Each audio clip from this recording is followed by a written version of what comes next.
আপনি কি বাসা বদল করেছেন বা মিটার এক জায়গা থেকে আরেক জায়গায় নিয়ে গেছেন আর এখন দেখছেন মিটার লক হয়ে গেছে? কিছুদিন আগে আমি আমার নিজের মিটারটা চেঞ্জ করেছিলাম, কারণ আমার যে সার্ভিস তারটা ছিল সেটা অনেক পুরাতন হয়ে গেছিল।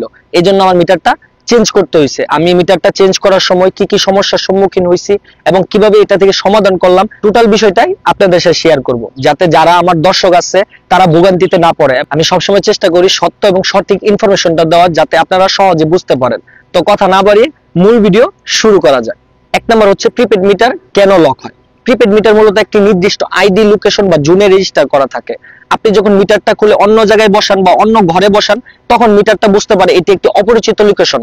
তো এই জন্য মিটারটা কিন্তু অটো লক হয়ে যায়। অথবা আপনি যখন মিটারের সাদা অংশটা খুলে ফেলবেন বা উপর থেকে যে উপরে যে সাদা অংশটা থাকে এটা যখন আপনি খুলে ফেলবেন, তখন কিন্তু মিটার অটো লক হয়ে যাবে এবং এক ধরনের শব্দ করবে এবং মিটারে লক ব্লক বা এরর কোড দেখাবে। বর্তমানে কিছু কিছু মিটার নিজের নিরাপত্তার জন্য অটোমেটিক কিন্তু মিটারটা লক করে দেয়।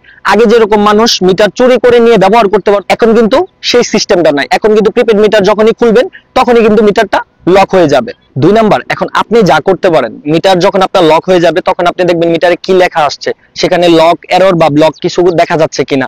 তো আপনি আপনার কাছে যদি অ্যান্ড্রয়েড মোবাইল থেকে থাকে তাহলে অবশ্যই মোবাইল দিয়ে মিটারে একটা ছবি তুলে নেবেন। এরপর আপনার যে স্থানীয় বিদ্যুৎ অফিস সেখানে চলে যাবেন। যাওয়ার পরে আপনাকে ফার্স্ট একটা আবেদন করতে হবে, সেটা আপনি হাতে লিখে করতে পারবেন অথবা কম্পিউটার থেকে আবেদনটা করতে পারবেন। দেখেন আমার স্ক্রিনে দেওয়া আছে, এখান থেকে আপনারা স্ক্রিনশট দিয়ে রাখতে পারেন। এরপর আপনাকে কিন্তু একটা সেবা চাইয়ে একটা ফর্ম দেওয়া হবে, দেখেন আমার স্ক্রিনে দেওয়া আছে, এখান থেকে আপনারা এটাও স্ক্রিনশট দিয়ে রাখতে পারেন। এখানে উল্লেখ করতে হবে আপনি কি কারণে মিটারটা লক হয়ে গেছে। এরপর আপনাকে কি কারণে আপনার মিটারটা লক হয়েছে সেটা জানতে চাওয়া হবে। আপনার যদি সঠিক তথ্য দিতে পারেন সেই ক্ষেত্রে আপনাকে কিন্তু মিটারটা আনলক করে দেওয়া হবে, কিন্তু যদি আপনার ভুল তথ্য দেন সেক্ষেত্রে কিন্তু তারা মিটারটা আনলক করে দিবে না। তো আপনি যদি মিটারটা লক করে ফেলেন সেক্ষেত্রে আপনার টেম্পার কোড দরকার। তো মিটারটা আমরা যখন খুলে অন্য জায়গায় বসাই তখন কিন্তু একটা কোডের প্রয়োজন হয়, সেই কোডটার নাম হচ্ছে টেম্পার কোড। এই কোডটার জন্য কিন্তু আপনাকে 276 টাকা ব্যাংকে জমা দিতে হতো, কিন্তু ব্যাংকে জমা দিতে হয় না। টাকাটা কিন্তু আপনি বিদ্যুৎ অফিস থেকেই পেমেন্ট করতে পারবেন। এখন বিকাশ অথবা নগদ থেকে আপনারা পেমেন্ট করতে পারবেন। এরপরে যদি আপনি কিলোওয়াট বাড়ান সেই ক্ষেত্রেও কিন্তু আপনার 276 টাকা লাগবে। আপনি কিলোওয়াট কমালেও কিন্তু আপনার 276 টাকা লাগবে। আপনি যদি মিটার স্থানান্তর করেন তাহলে কিন্তু আপনার 414 টাকা লাগবে, কারণ মিটার স্থানান্তর করতে গেলে আপনার বিভিন্ন কাগজপত্র কিন্তু এখানে অ্যাড করতে হবে, আপনার এনআইডি কার্ড, আপনার সম্পত্তির দলিল এবং আনুষঙ্গিক যে আগের কারেন্ট বিলগুলো ছিল পোস্টপেডে, সেই বিলগুলো কিন্তু এখানে উল্লেখ করতে হবে। আপনি যখন বিকাশে পেমেন্ট করবেন তখন বিদ্যুৎ অফিস কিন্তু আপনাকে একটা 20 সংখ্যার টোকেন দিবে। দেখেন এরকম একটা টোকেন নাম্বার আপনাকে দেওয়া হবে, যেটা আমার স্ক্রিনে দেওয়া আছে। তো এই টোকেনটা আপনি যখন মিটারে ইনপুট করবেন সাথে সাথে কিন্তু কারেন্ট চলে আসবে এবং আপনার মিটারটা কিন্তু অ্যাক্টিভ হয়ে যাবে, কিন্তু আপনি কোড ছাড়া কিন্তু মিটার অ্যাক্টিভ করতে পারবেন না। 3 নাম্বার হচ্ছে অনলাইনে সমাধান সম্ভব কিনা।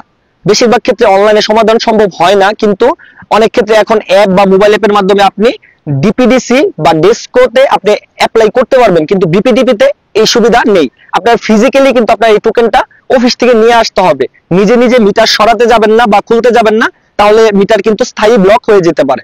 4 নাম্বার, ভবিষ্যতের জন্য সতর্কতা। আপনাদের যখন মিটারটা খোলার প্রয়োজন হবে আপনারা অবশ্যই বিদ্যুৎ অফিসে আগে যোগাযোগ করবেন। যোগাযোগ করার পরে আপনারা যদি মিটারটা এক ঘর থেকে আরেক ঘরে লাগাতে চান সেই ক্ষেত্রে কিন্তু আপনার টেম্পার কোডটা নিতে হবে, মানে 20 সংখ্যার কোডটা।